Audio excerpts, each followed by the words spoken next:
Welcome back, everybody. I want to thank you for tuning in here at the 4 o'clock hour at the Navigant Credit Union Broadcast Center. We're talking about an initiative between the Narragansett Bay Commission, the Olneyville neighborhood, and Southside Community Land Trust. Councilwoman Matos, you were kind of the brainchild behind this idea of taking a piece of property that had kind of been part of a construction project of the CSO initiative by Narragansett Bay Commission. It was kind of left there dormant, and you came up with a great idea on how to reuse it and add some value to the community, and then crack the whip on, by the way, on Chairman Messalillo. If you can crack the whip on Chairman Messalillo, you have accomplished something. Talk a little bit about that first phone call over there. Thank you. No, it was a pleasure. Actually, this property is right on Valley Street in Olneyville, for all of us, Rhode Island type of how we give directions. Where the Almax used to be? That's where, close by the Alma, well, the Alma used to be, but where George Tire used to be, Absolutely. 187 Valley Street. So this property has been maintained since after the constructions by Narragansett Bay Commission.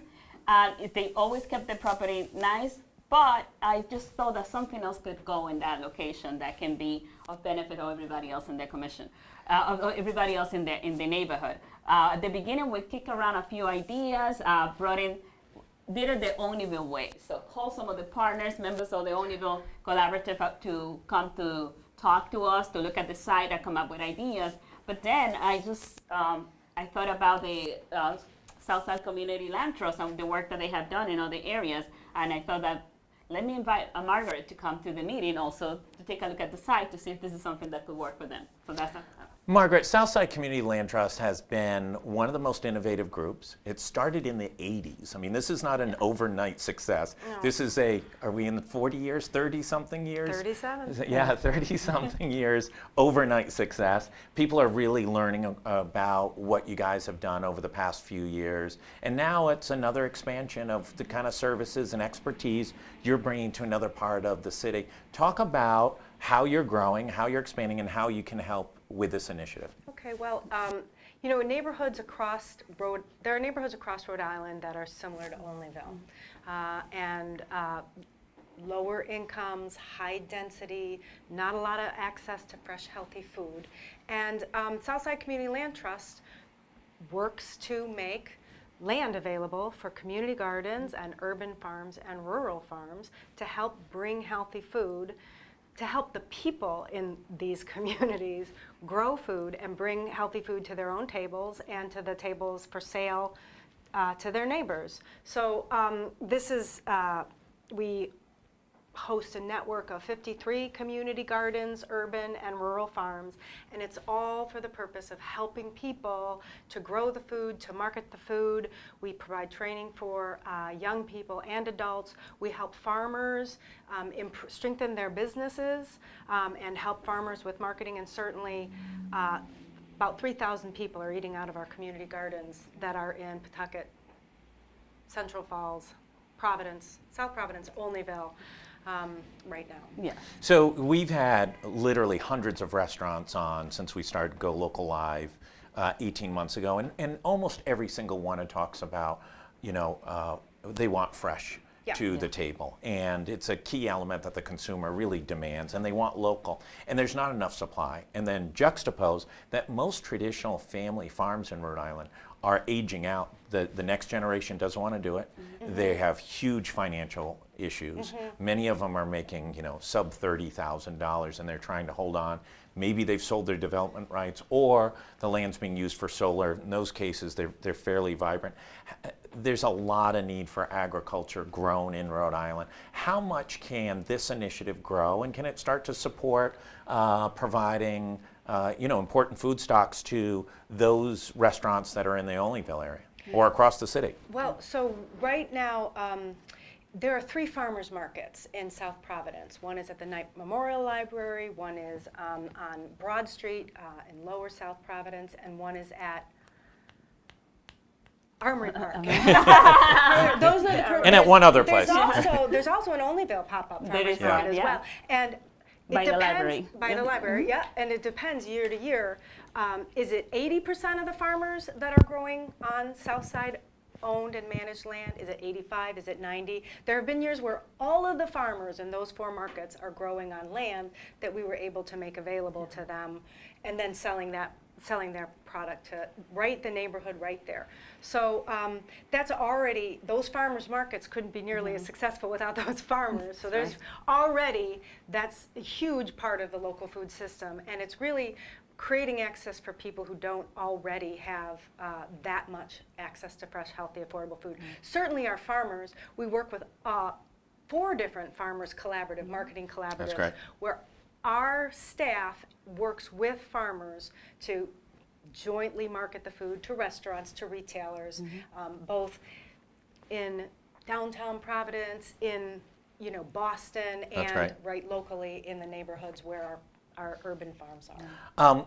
Sabina, when you made that first phone call over to Narragansett Bay Commission, was the reaction, what? Actually, the chairman has been great to work with. Chairman Mazzolino has been very approachable. When I call, I have to say he picked up my calls. Number one thing. Who wouldn't?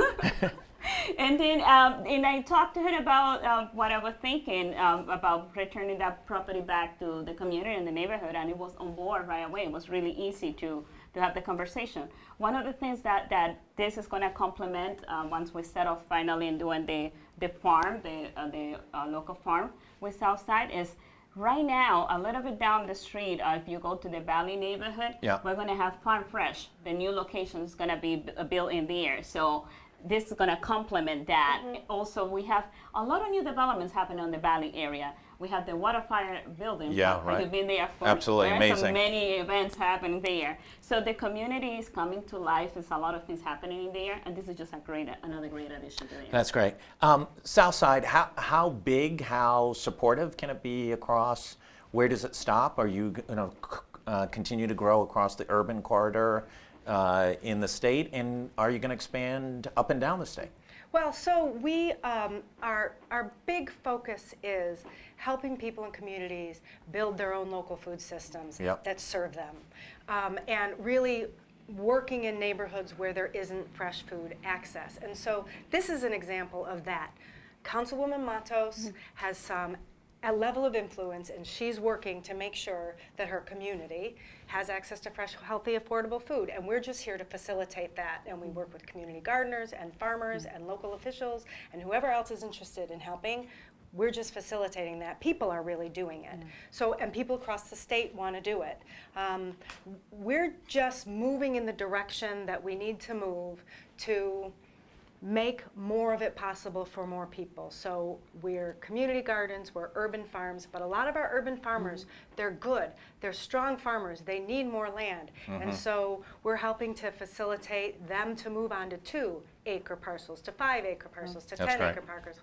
Not in the cities, but their customers are their customers. People never leave their customers. So those farmers are going to continue to be the same farmers that are in the farmers markets in the neighborhoods. And if you're a person in a community with an idea, if you're an existing farmer that's looking for technical help or other potentially parcels, or if you're an elected official trying to deal with abandoned property and deal with it for reuse, how do they get in touch with you? What's the best way to jumpstart that? Well, on our website, which is at southsideclt.org, and CLT stands for Community Land Trust, southsideclt.org, you can find out all about all of our programs, and certainly you can find my email address and my phone number.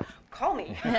Call me. We are here for you. We are That's here great. for you. We want to get that call. Congratulations to both of you. Thank you, Congratulations, Councilwoman, on the leadership. Thank you. Love the innovative ideas. This media is built for talking about these things and having conversations about us. We want to stay in touch with this as it develops and goes. Maybe we'll do a live broadcast from over there when you get ready, when the first beans come up or whatever is going to be grown over there. And really appreciate you guys taking the time to come over. Thank you both, and congratulations on the success. Thank you, Josh. Thank you. Thanks everybody for tuning in today. Business Monday is always rapid fire. We'll be back tomorrow. I think Laura Afonso's on, I think at the 3 o'clock hour. I never really know. And then big day of coverage all day live into the evening on GoLocal Live. We'll be having election coverage I think former Governor Chafee's coming on. I believe former Mayor Paolino is going to be on. But it's going to be an action-packed day, and we'll be Skyping in from places across the state at the campaign headquarters, at election night results, as well as from polling places around the city. Thanks, everybody, for tuning in. We'll see you back